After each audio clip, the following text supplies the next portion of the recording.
Chers amis, un professeur a été assassiné hier dans un établissement à Arras. Depuis quelques jours, nous assistons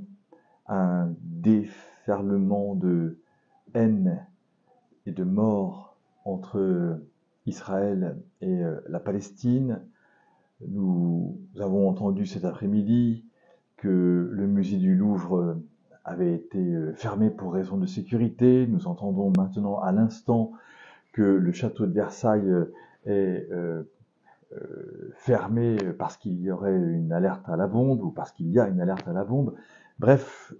l'heure semble grave. Le pape François nous a parlé dans sa dernière exhortation apostolique que nous étions à des points de rupture. J'aimerais pouvoir cet après-midi m'adresser à vous en vous donnant une perspective chrétienne de lecture de ces événements, en étant bien évidemment en premier lieu dans une compassion totale et une prière intense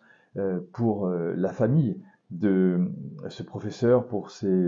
milliers de personnes en Terre Sainte qui sont mortes sous les bombardements et par les attaques épouvantables, en étant attentifs les uns les autres à pouvoir entendre une parole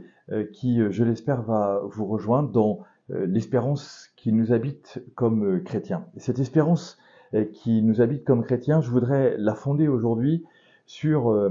l'expérience spirituelle du père Jacques Hamel, qui a été assassiné il y a quelques années, à peine à quelques kilomètres d'ici à Saint-Étienne-du-Rouvray, dans le diocèse de Rouen. Le père Jacques Hamel, du haut de ses plus de 80 ans, avait lu dans la semaine qui a précédé son assassinat 2 articles dans le dictionnaire de théologie biblique, qui est un dictionnaire que beaucoup de prêtres et de religieux ont dans leur bibliothèque. Et les 2 articles que le père Hamel a lus juste avant de mourir sont autour de Satan, sur le sujet de Satan et sur le sujet de la persécution.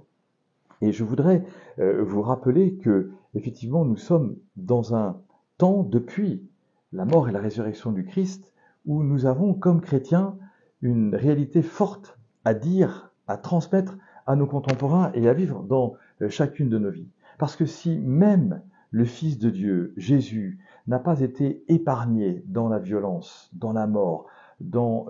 les tribulations épouvantables, c'est pour que nous puissions comprendre, nous aussi,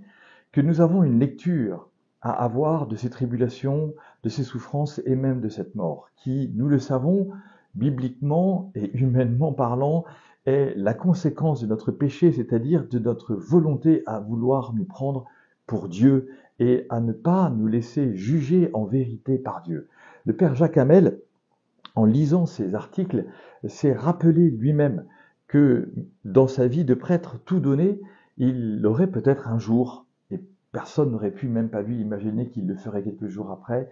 à témoigner, c'est-à-dire à devenir martyr de la vérité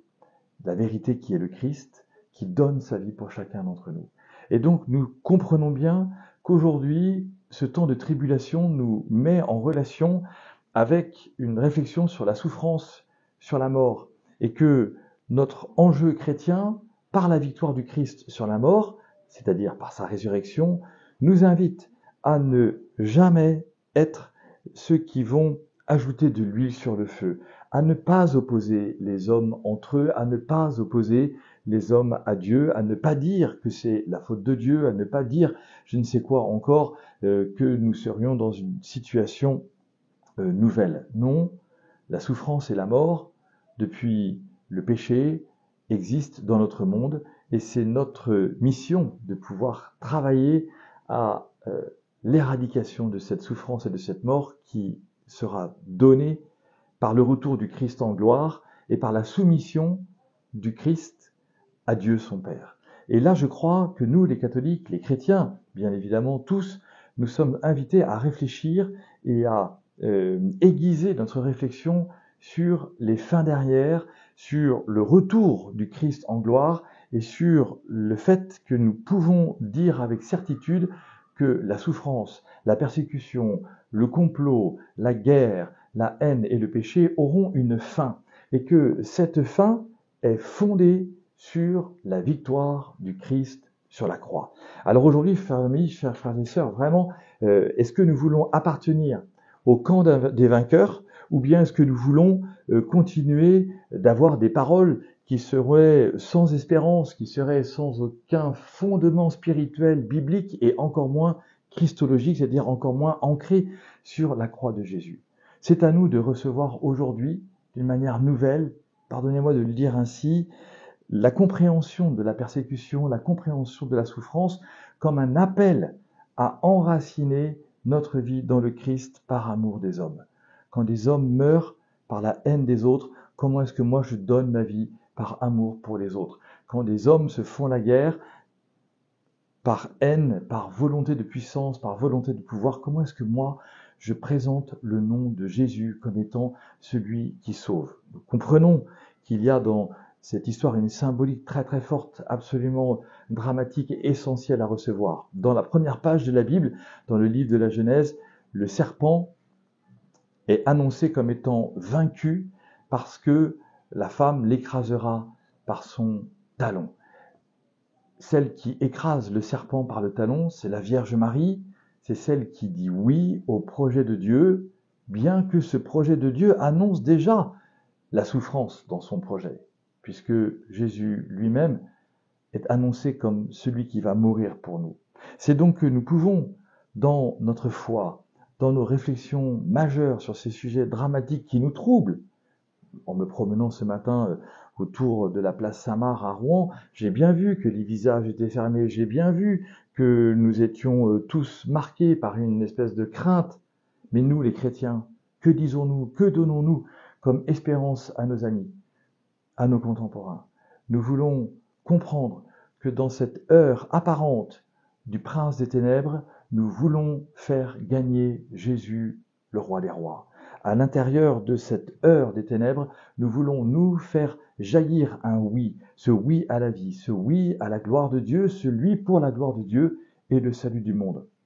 Nous le savons, beaucoup de nos amis sont perdus, beaucoup de jeunes sont perdus et n'ont pas de référence au Christ dans son attente du retour dans la gloire. Même nous, les chrétiens, parfois, nous parlons de Jésus comme s'il avait vécu il y a 2000 ans et comme si c'était une affaire de passé. Nous pouvons, du coup, être comme des administrateurs d'une magnifique association, mais nous ne sommes pas les derniers des Mohicans. Nous sommes ceux qui portons l'espérance du monde par la victoire du Christ sur la croix, sur le péché et sur la mort. Alors il ne faut pas que nous ayons peur de parler de ce qui va venir, de l'advenir. Ce qui va venir, c'est Dieu. Ce qui va venir, c'est après toutes ces tribulations, après tous ces drames, après toutes ces larmes, après tout ce qui nous angoisse et nous inquiète, c'est de effectivement croire et proclamer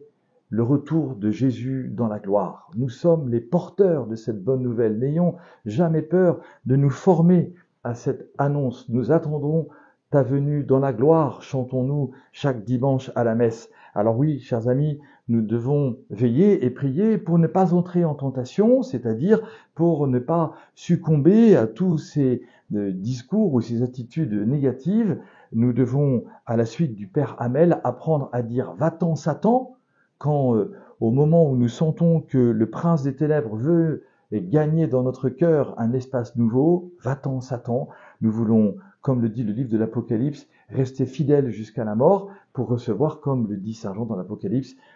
recevoir la couronne de gloire. Chers amis, portons en nous comme chrétiens la victoire de Jésus. Portons en nous comme chrétiens l'annonce à nos contemporains, à nos amis, que toutes ces morts, tous ces drames, tous ces attentats, toutes ces peurs, nous les portons dans notre cœur comme une compassion réelle et que nous pleurons avec tous ceux qui souffrent, mais que nous voulons aussi, avec ceux qui souffrent, donner et porter une espérance nouvelle qui est l'espérance déjà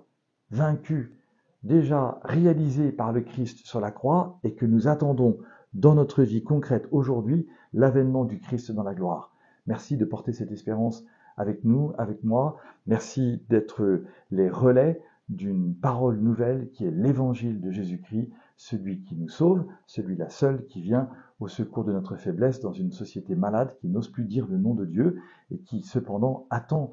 une parole nouvelle, une espérance nouvelle. Belle journée, à bientôt.